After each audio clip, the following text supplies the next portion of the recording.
Assalamu alaikum wa rahmatullahi wa barakatuhu. Innal hamdulillah nahmaduhu wa nasta'inuhu wa nastaghfiruhu wa nu'minu bihi wa natawakkalu alayh. Wa na'udhu billahi min shururi anfusina wa min sayyiati a'malina. Man yahdihillahu fala mudilla lah wa man yudlilhu فلا هادي له ونشهد أن لا إله إلا الله وحده لا شريك له ونشهد أن محمدا عبده ورسوله رب اشرح لي صدري ويسر لي أمري واحلل عقدة من لساني يفقه قولي اللهم انفعني بما علمتني وعلمني ما ينفعني وزدني علما. Ahlan wa sahlan for the next session of the Seerah of the Prophet sallallahu alaihi wasallam. When we recap on the previous session that we had, the session number 44, it was the Battle of the Trench part 2. The Prophet sallallahu alaihi wasallam was informed of the betrayal of the Banu Qurayza, who were actually in Medina. These people are prepared to break the treaty and go against the constitution of Medina and join the Ahzab, thus becoming an enemy from within Medina itself. Then the offer of the Prophet ﷺ to the leaders of Ghatafan and the reaction of Sa'd ibn Mu'adh radhiyallahu ta'ala anhu. In order to reduce the stress on the companions, the Prophet ﷺ is ready to negotiate with the tribe of Ghatafan so that they do not participate in the war. Sa'd talks on behalf of all the companions and tells the Prophet ﷺ that they are ready to do anything for the sake of Allah and His Messenger ﷺ. Then we come to the context, which is of ultimate importance for all of us. The tendency of many people to comment on and then misinterpret any situation in a wrong manner without looking into the actual context, what actually happened. So this is a big lesson that all of us have to learn from this. Never jump to conclusions. Always find out the facts before we come to any conclusions on this. Then we spoke of some of the leaders of Ahzab, like Abu Sufyan, Huwayna ibn Hizn, Tulayha ibn Khuwaylid ibn Nawfal. There were some minor skirmishes that occurred, which we dealt with in the previous class. Amr ibn Abd Wud, Nawfal ibn Abdullah, Khalid ibn al-Walid, and Ikrama ibn Abi Jahl. The Quraysh asked for handing over the dead bodies of Amr and Nawfal in exchange for money. The Prophet ﷺ allows them to take the bodies but declines from receiving any money from them. He said the bodies are not for sale. We then spoke of the bravery of Safiya bint Abdul Muttalib, radhiyallahu ta'ala anha, how she single-handedly attacked one of the Jewish spies and killed him, thus making the Jews feel that the fortress where the women and children were staying was guarded and protected. We learn lessons from the weakness of Hassan ibn Thabit, radhiyallahu ta'ala anhu. Thabit backs out from defending the fortress from the attack of the Jews due to his inherent weakness. We finally came to the siege where Medina was surrounded by the Ahzab, making it impossible for getting supplies from outside. Then the difficulties they faced, and also regarding the shortage of food. Can we go to the next slide, please? Here we come to the incident of the Muslims who missed Salat al-Asr.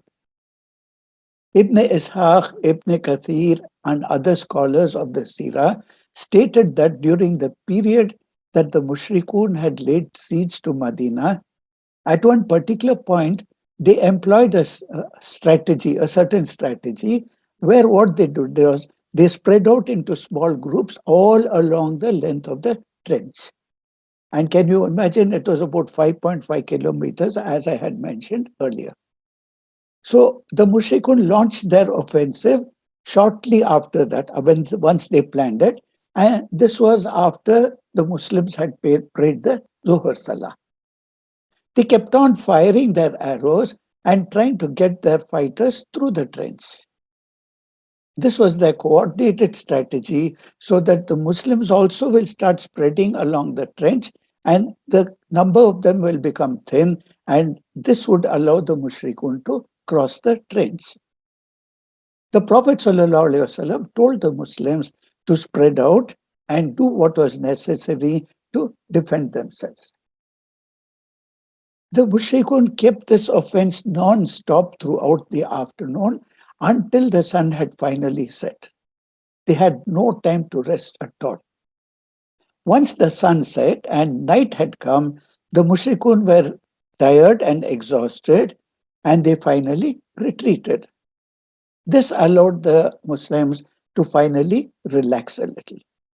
They were so busy holding the enemy out from the trench that Maghrib time had arrived and they were not able to pray Asr.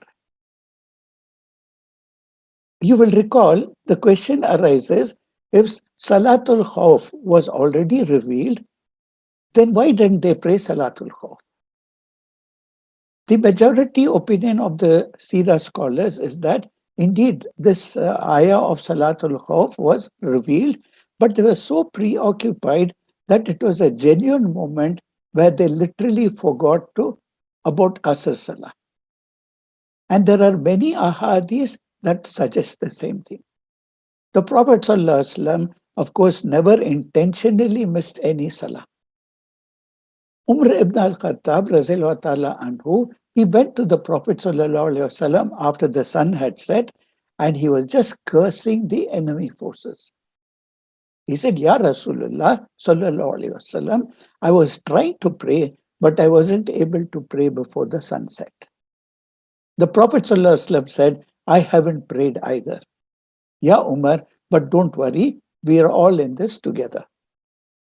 Jabir ibn Abdullah anhu, he narrated, the Prophet ﷺ and all of us made wudu and got ready for our salah. The Prophet ﷺ prayed Salatul Asr after the sun had set, even though the prayer time was over. The Prophet ﷺ told Bilal anhu, after they finished Salatul Asr, to call the adhan once again and the iqama also. After the iqama was called, they all prayed Salatul Maghrib. Now, this is mentioned by Imam Bukhari, Imam Muslim, Tirmidhi, and many other scholars of Hadith and Sirah. Right here, we have a very powerful reminder that even in the face of death, even in the battlefield, they don't forget their salah. Prayer, salah is something which is so profound and valuable to the Sahaba that they were distraught, they were very upset when they were forced to miss this one single prayer. The Prophet ﷺ himself was distraught because they understood the value of prayer. They had experienced life before that, and they did not want to go back to that particular type of life before they accepted Islam. It is a great lesson for me and all of us.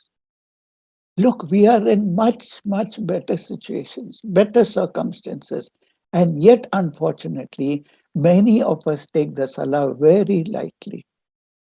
Imagine being satisfied with attending only the Jumu'ah salah once a week. Astaghfirullah. Let us wake up and realize the importance of salah and do our best not to miss a single salah every day, inshallah. Allah revealed in Surah Al-Baqarah, Surah number 2, ayah number 238. See how the warning is. Guard strictly as-salawat, the 5 times of prayer, especially Salatul Wusta. and stand before Allah with obedience. What is Salatul Wusta? It is not absolutely conclusive that this ayah is talking about Asr prayer. But this is the opinion of the majority of scholars, and they say this is the most likely interpretation of this particular word, Salatul Wusta.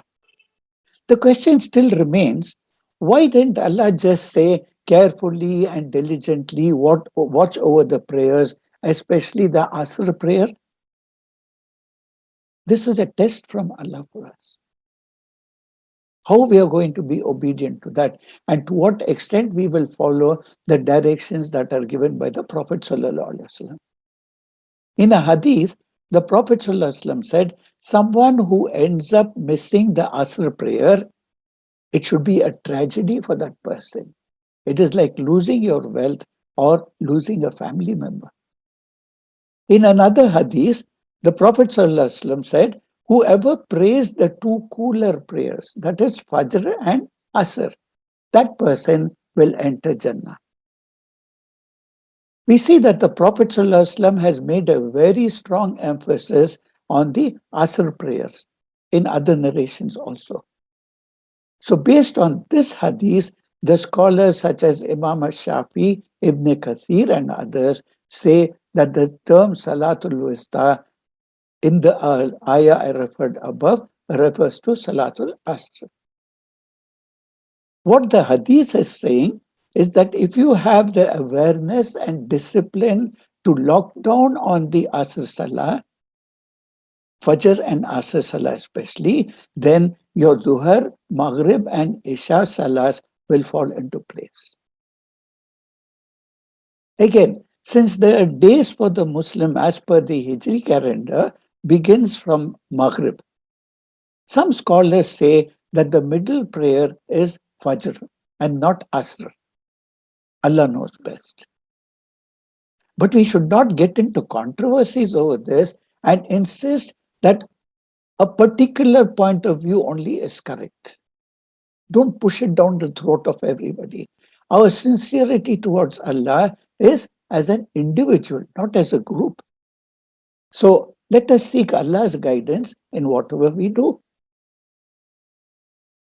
We come to the role of Nuaym ibn Masud Razilullah Ta'ala anhu in changing the entire course of the war.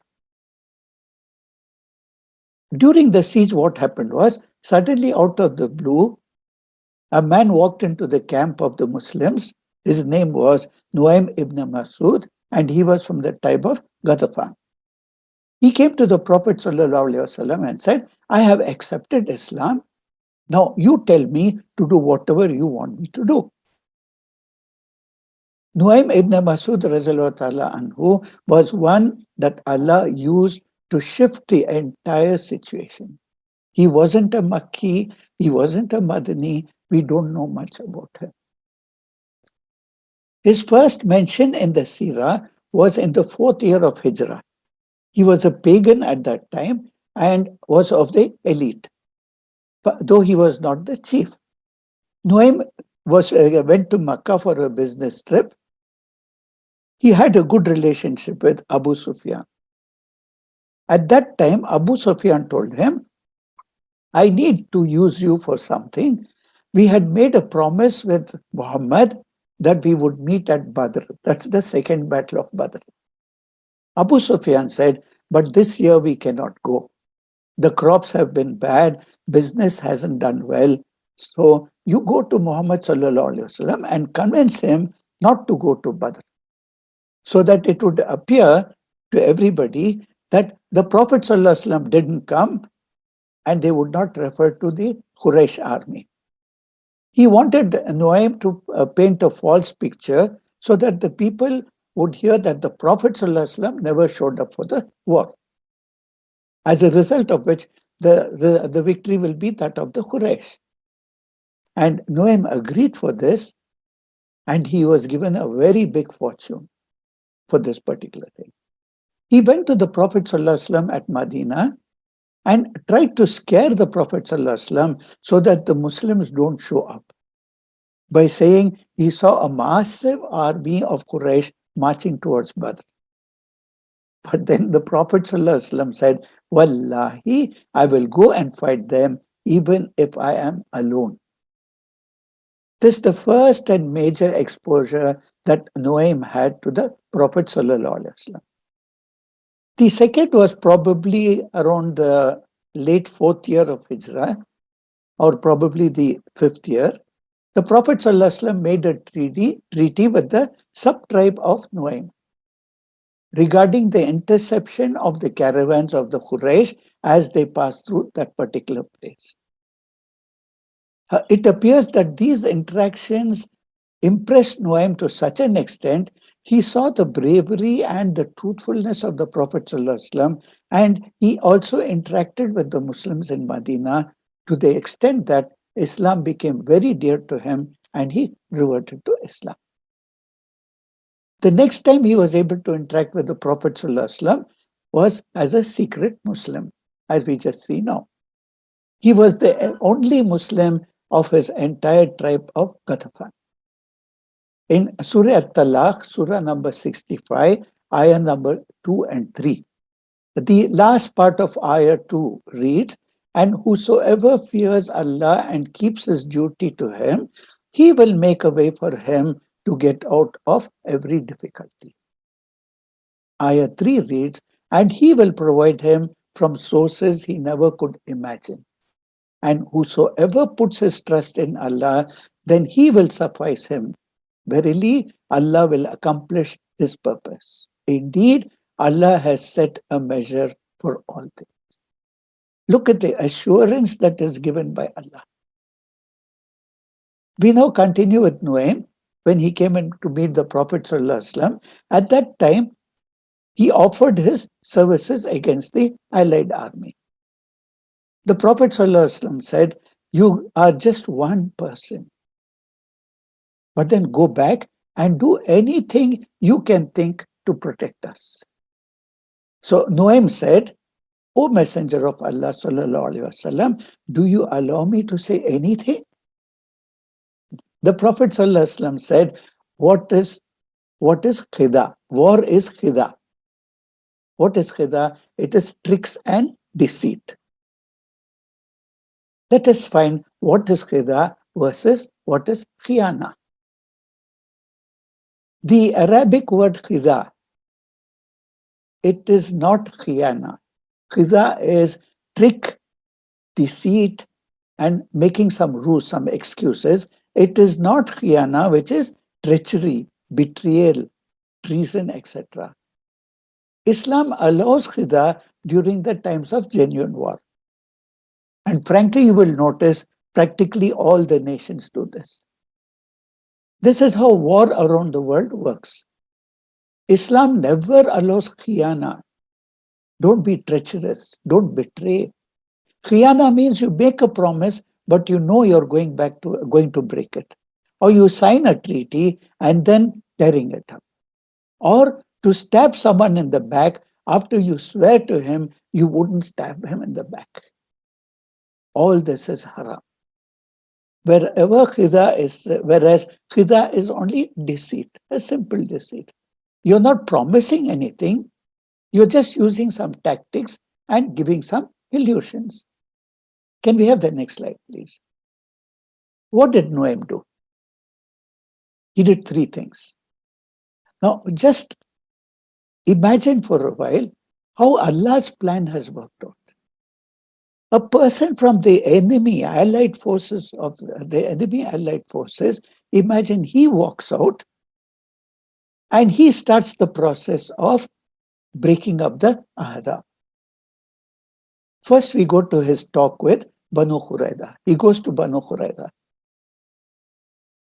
He also had personal contacts with Banu Qurayza. So what he did was he went to them in the middle of the night and he said, you know who I am. We have had dealings with each other in the past. Now I'm here for your own good.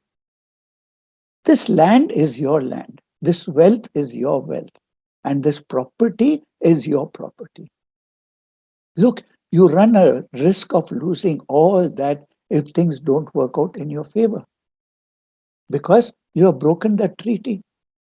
As for the Quraysh, he says, they have nothing to lose. What they can just leave. If they find an opportunity to attack, they will attack. But if there's no opportunity, what will they do? They'll just go back. And you will be the ones left behind, and you are going to face the consequences. So my advice to you is refuse to fight until the Quraysh give you some hostages from their nobility, not ordinary Quraysh. The nobility of the Quraysh as collateral. If they do this, then they will never abandon their own leaders until they have fought Muhammad. The Banu Qurayza found this to be very sensible. They felt, yeah, this is a very good idea. What did Noaim do next? He went to the Quraysh.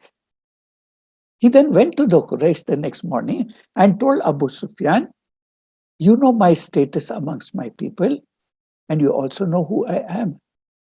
News has reached me, and I feel our friendship owes what I tell you. But please keep this between you and me. Don't spread it out. He said, know that Banu Qurayza regret what they are doing. And they have sent a message to Muhammad sallallahu alaihi wasallam, which mentions, if we hand over some of the nobility of the Quraysh for you to execute, will you forgive us for our lapse of judgment when we had earlier decided to go against the treaty? So he told Abu Sufyan, if the Banu Qurayza come to you and ask you for your noblemen, then this is a sign of treason and treachery. Next, what does he do? He goes to his own tribe of Ghatafan and he talks to them. He tells them the Quraysh can leave at any time. Banu Qurayza can flip at any time. And Banu Qurayza has offered 70 of us and 70 of the Quraysh as an expiation for the wrong that they had done. So if they come asking for 70 of our people, let us not agree to give them anything. Let's not accept it. Now look, the seeds of doubt are already sown. And this was the start of the destruction of the Ahzab, the beginning of the end of Ahzab. Now, sure enough, within a few hours, an emissary, that's Azal ibn Samuel actually, from Banu Qurayza, came to the Quraysh. He told Abu Sufyan, the Quraysh have delayed too long, and you have done nothing but talk and talk and talk. So let us agree on a date. You attack from your side, and we from our side, and Ghatafan from their side. And we will finish up this matter as soon as possible. He said, but before we set the date, we ask that you give us 70 of your noblemen, because we want to secure the fact that you're not going to run away and turn around once the battle starts or when the battle gets tough. Abu Sufyan, what did he say? Let me think about this. So the Banu Qurayza returned empty-handed. They did not get any proper reply. Sufyan announced to the Quraysh what Nuaym had told him. And he said it was a clear plot of Banu Qurayza. So let us not hand over anyone to him. The next day, Nuaym went back to Banu Qurayza and said, do you know what Abu Sufyan said? As soon as your emissary left, he said, Wallahi, we will not hand them one baby camel, let alone 70 of our noblemen. What does he think? Do they expect us to trust them that they will not execute these 70 noblemen that we give and hand them over to Muhammad? Now, Ka'b ibn Asad, he began sensing the shift of the tide. And he began saying, woe to me, woe to me. I knew this would happen. And Ibn Ishaq mentions that another of the Banu Qurayza, Al-Zubair ibn Battah, he said, if the Quraysh and Ghatafan leave, there will be left nothing for us except the sword, which means the sword will be used to execute them. And why should the Quraysh give us 70 of their noblemen? They have more numbers than us and they have more arms. They have the advantage of being able to flee, whereas we will remain where we are. We come to the day of Sabbath, which came in between their plans.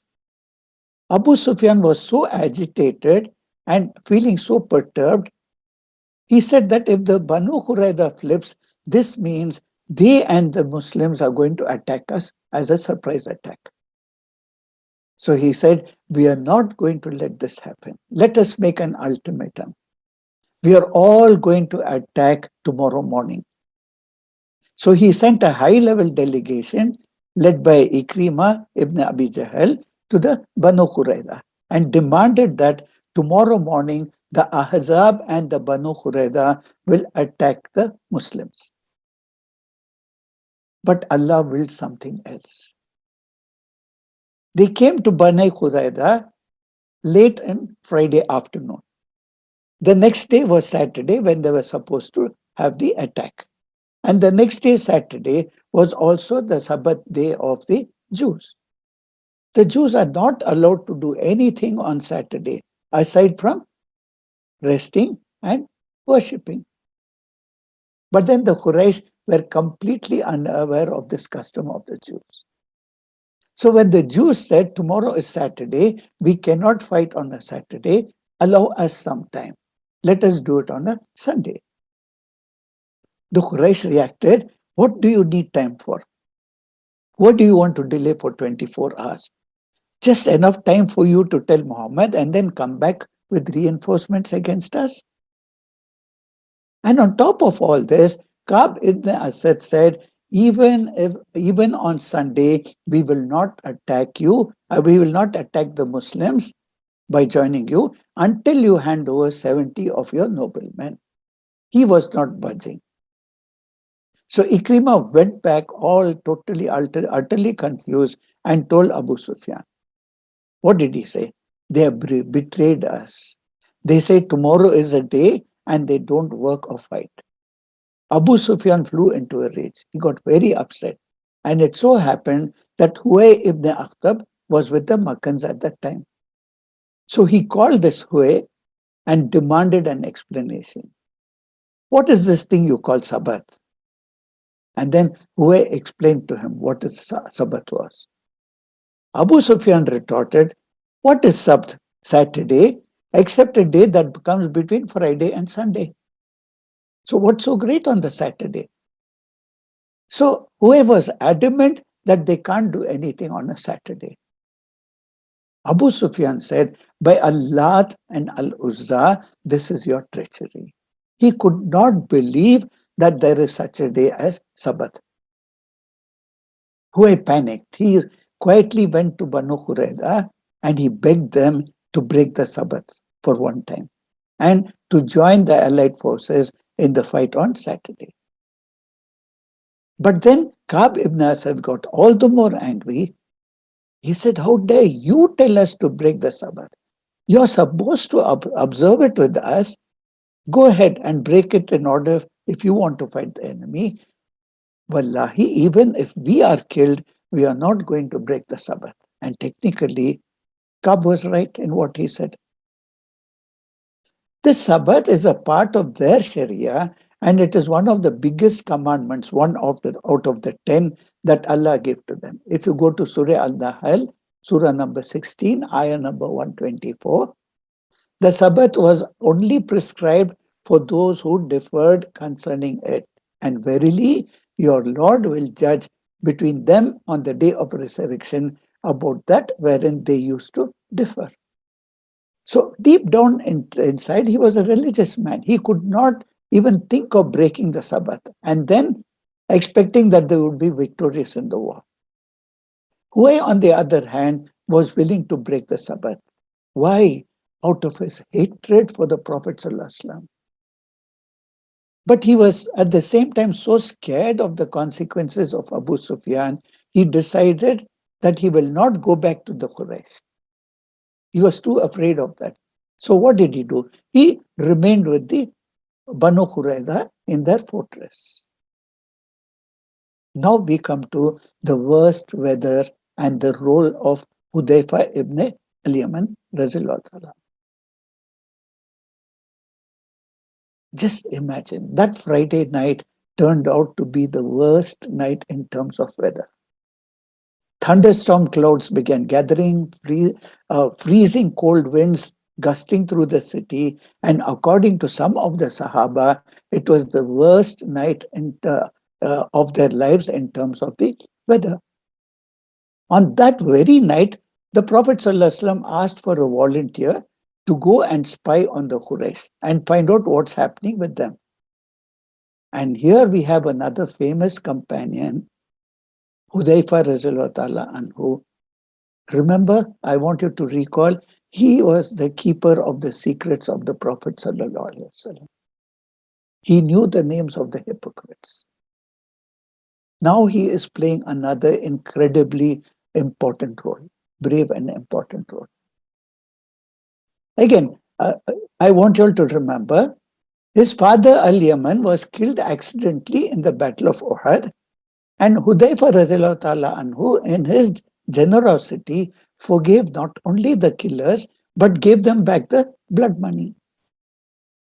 And this was the same Sahabi whose father and him were caught before the Battle of Badr by the Quraysh, right in the middle of the desert, and they were made to promise they wouldn't fight the Quraysh. So in the Battle of Badr, the Prophet ﷺ did not allow them to participate just because they had made a promise to the Quraysh. He said, you will fulfill your promise to them and we will seek Allah's help against them. This we have covered in the earlier sessions. Hudayfa Razilullah Ta'ala Anhu tells this story in the first person. And you will find this hadith in Sahih Muslim. He says, I remember Abu Bakr, Umar, Uthman, Ali, Ubaid, Razilullah Ta'ala Anhum Ajma'in, all were with the Prophet Sallallahu Alaihi Wasallam. Severe winds were blowing all around, and on top of that, it was freezing cold. The Quraysh were above us, and Banu Qurayza were beneath us. We were so scared that our families would be attacked. Now, this is a reference to an ayah in the Quran, Surah Al-Ahzab, Surah number 33, ayah number 10. When they came upon you from above you and from below you, and when the eyes grew wild and the hearts reached the throats, and you were harboring doubts about Allah. And no night had ever come upon us darker, colder, or as windy as that particular night.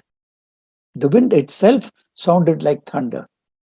And it was so dark that we could not see our fingertips if we extend our hands.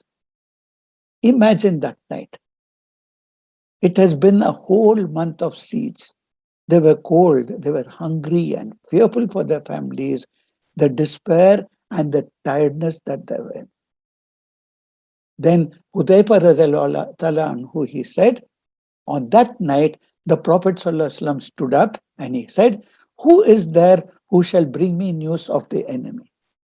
And I shall be his companion on the day of judgment. Hudayfa Razilullah Ta'ala Anhu said, not a single person amongst the Sahaba said anything. In that auspicious gathering, not a single soul gave even one whisper. So the Prophet ﷺ repeated for a second time, who will go and bring me the news of the enemy? And I will be his companion on the day of, on the day of judgment. Again, none of the Sahaba reacted. Then for the third time, the Prophet ﷺ repeated the same thing. 3 times in a row, and not a single companion stood up. This in itself will give you an idea how dangerous and scary the situation was. Can we have the next slide, please? You will ask, why did the Sahaba not respond to the Prophet ﷺ's request? This is not fard. After a whole month of siege, nobody had the energy or the strength for the task. But then what did the Prophet ﷺ do? He said, Ya Hudayfa. So Hudayfa anhu, he stood up. The Prophet ﷺ told him, you go and get me the news.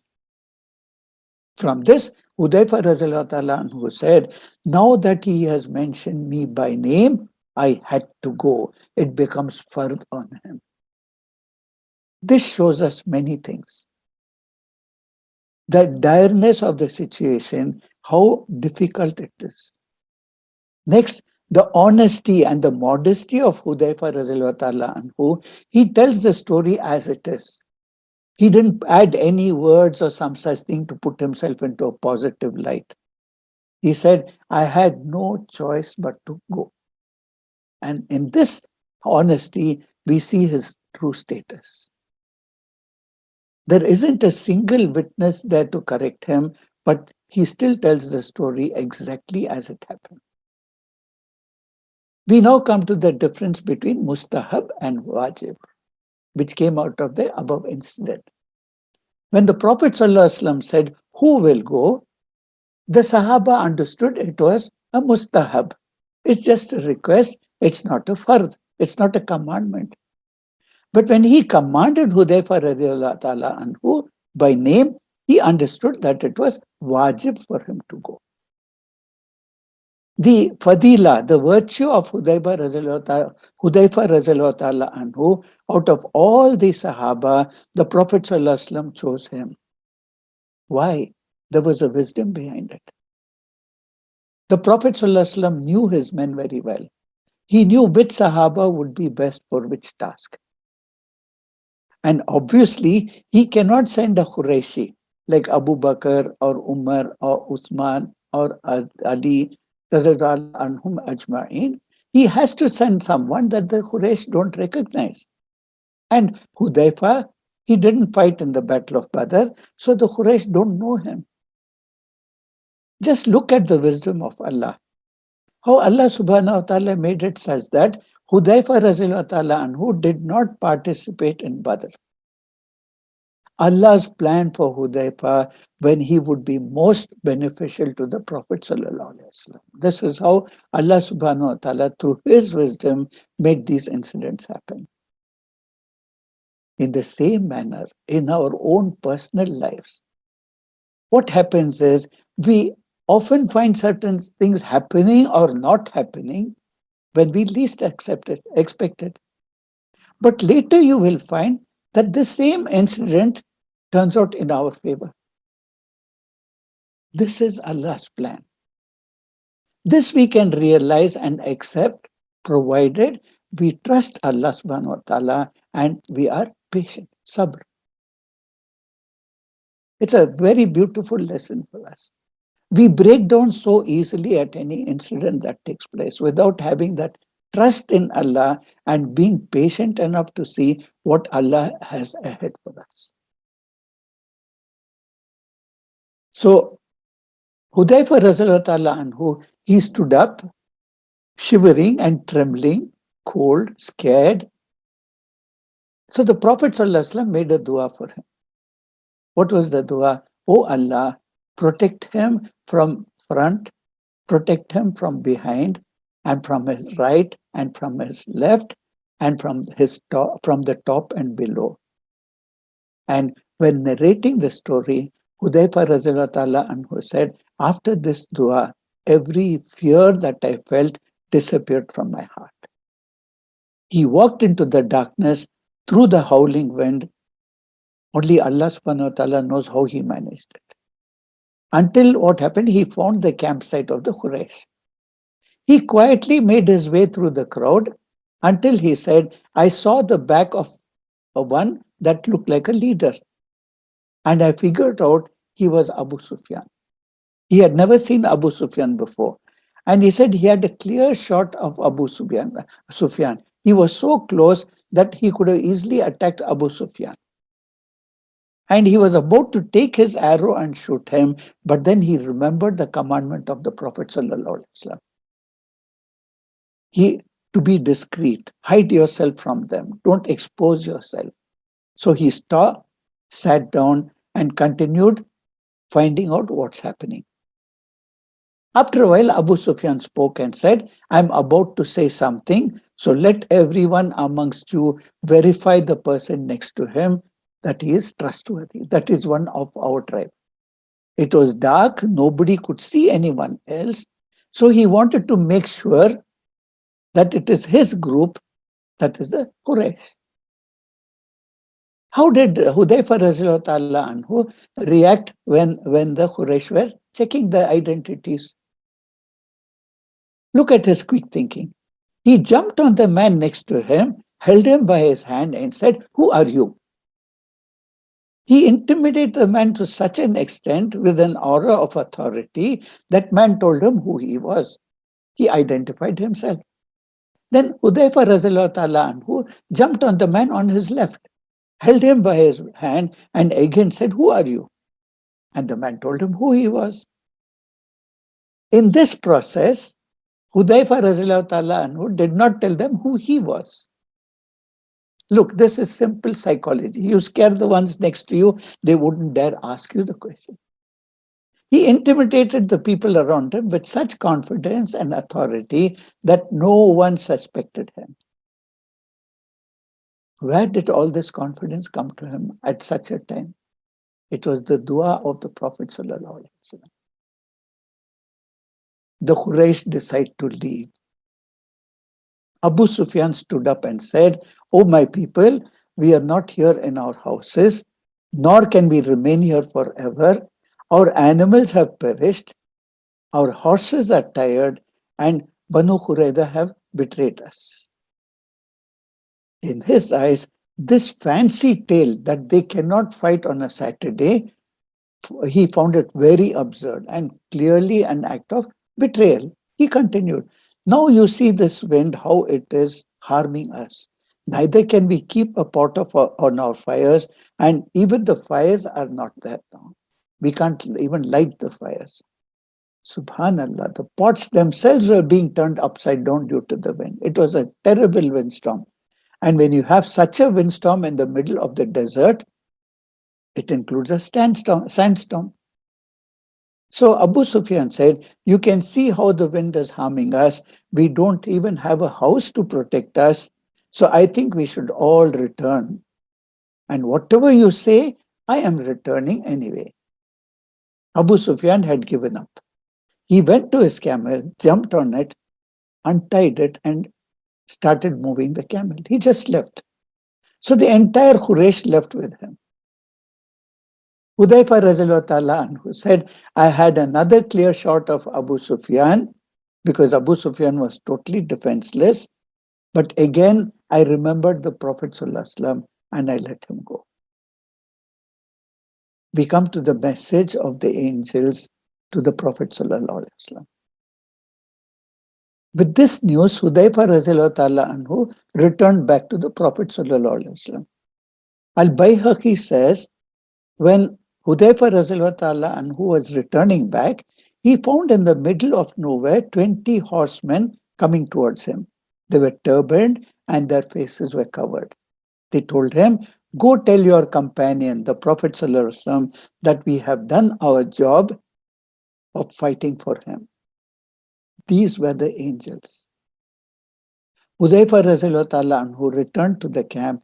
He found that the Prophet ﷺ was praying, so he waited. You must notice that Nuaym also said the same thing, but Hudayfa Radiallahu Ta'ala anhu added what Nuaym could not add. He added what Aisha Radiallahu Ta'ala anha said in Bukhari, which is, whenever the Prophet ﷺ was disturbed by something, he would stand up and pray.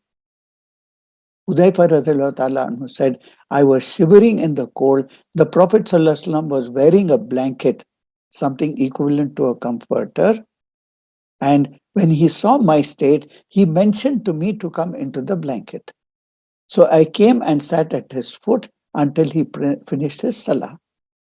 And this was another blessing for him. He was sitting at the foot of the Prophet ﷺ inside the blanket till the Prophet ﷺ finished his salah. And when he finished, I gave him the good news.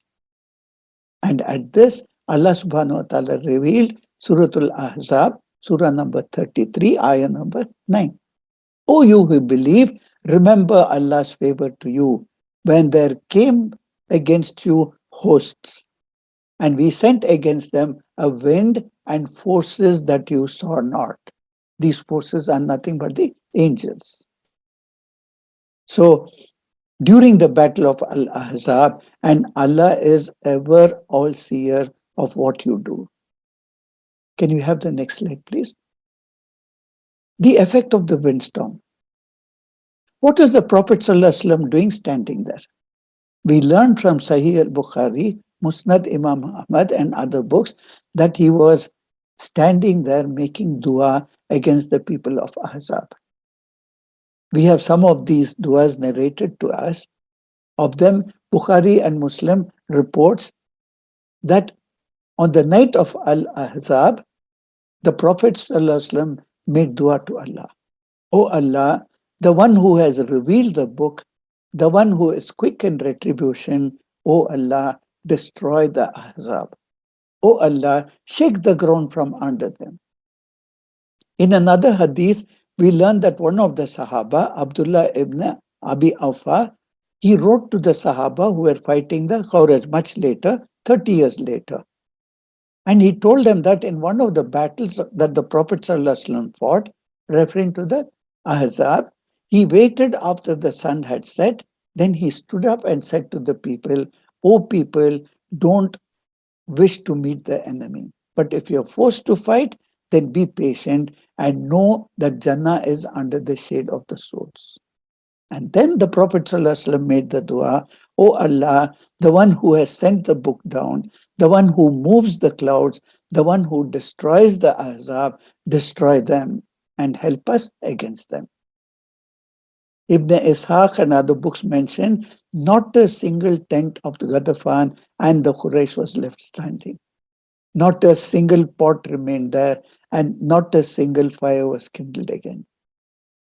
Every single person was running helter-skelter. We now come to the army of Sabah and the army of Dabur.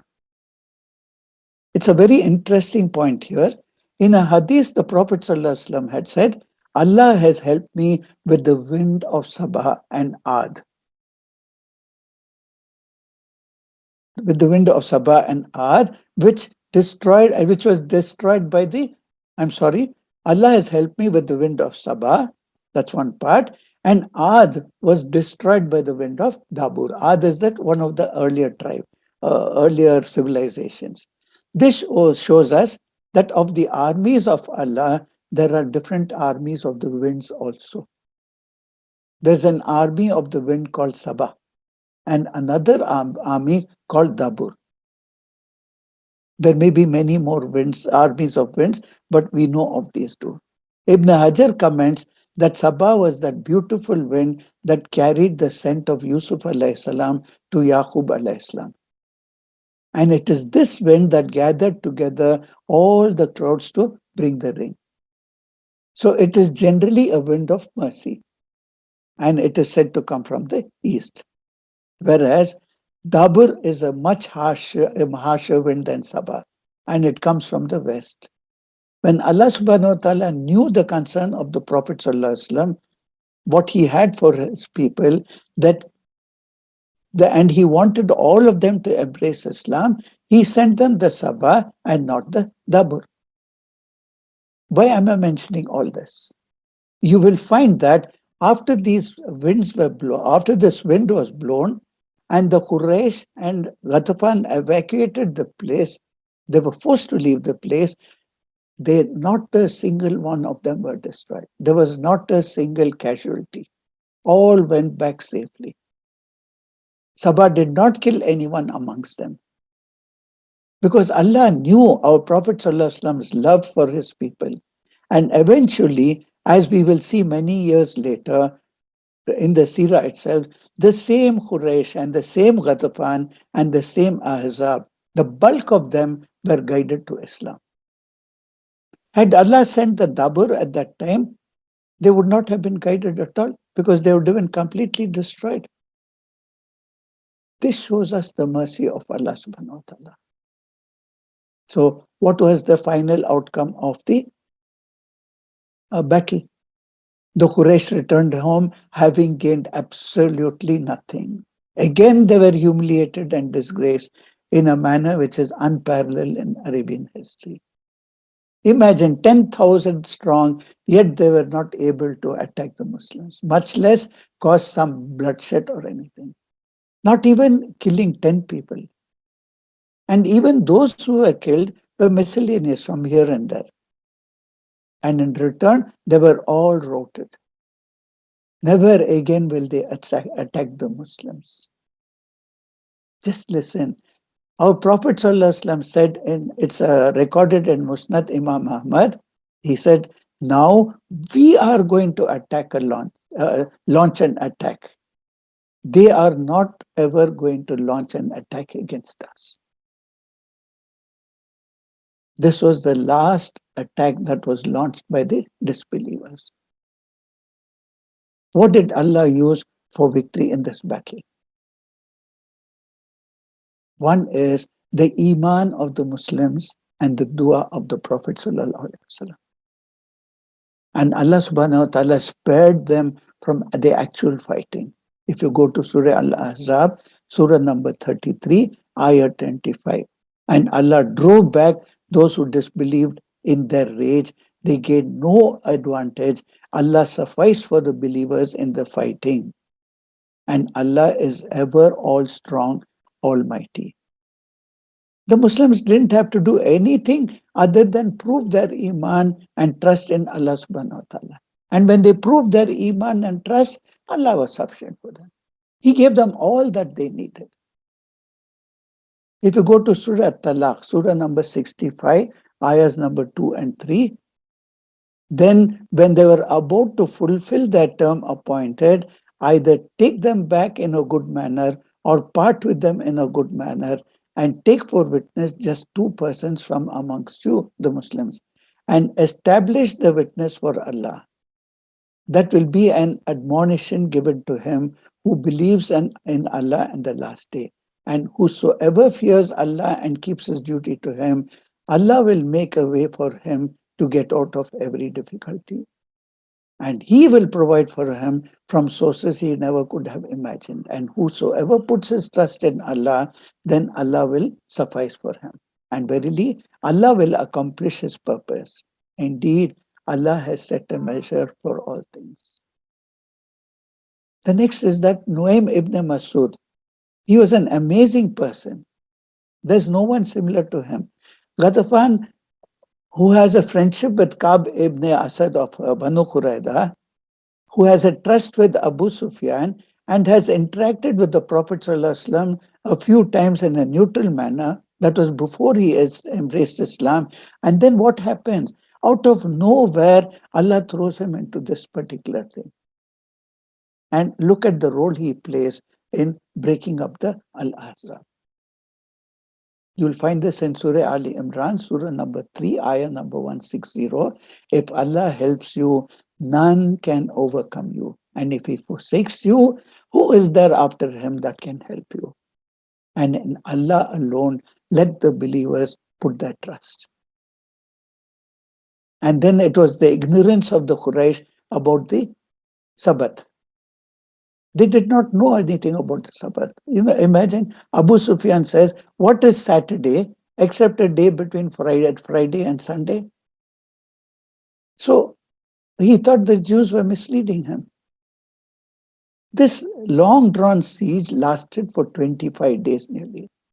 The animals and the supplies were dwindling. The morale was beginning to go low. And as a result of which, they were not inclined to fight any further. And finally, Allah sent his armies of the winds and the angels. Surah Al-Ahzab, Surah number 33, ayah number 9. O you who believe, remember Allah's favor for you.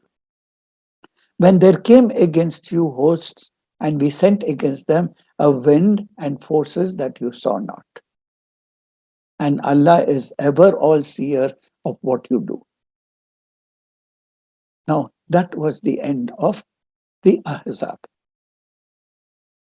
It's just to remind ourselves that whatever be the difficulty, whatever calamities we face, whatever we face, just when we are about to give up and say nothing is going to happen, we are all done with, the only thing that is required from us is belief in Allah and trust in Him. And it is this sincerity, belief, and trust that results in a complete changeover from our situation. And we will find that from sources which we have never imagined at all, the solutions start coming. In fact, the solutions start coming from the very people who hate us. So may Allah make us all patient in these times of difficulties and calamities. And may Allah help us to put our total trust in Him so that we depend on Him totally in and out. Ameen Ya Rabbil Alameen. Immediately afterward, the Banu Qurayza had to be dealt with. And again, this is a very sensitive issue. Inshallah, we will cover this in the next session. We'll go to the du'as, inshallah. Allahumma inni as'aluka al-huda wat-taqa wal-afafa wal-ghina. Rabbi a'udhu bika min hamazati shayateen wa a'udhu bika rabbi an yahdarun. Allahumma zayyina bizinatil iman waj'alna hudatam muhtadin. Jazakumullahu khairan. Assalamu alaikum wa rahmatullahi wa barakatuhu.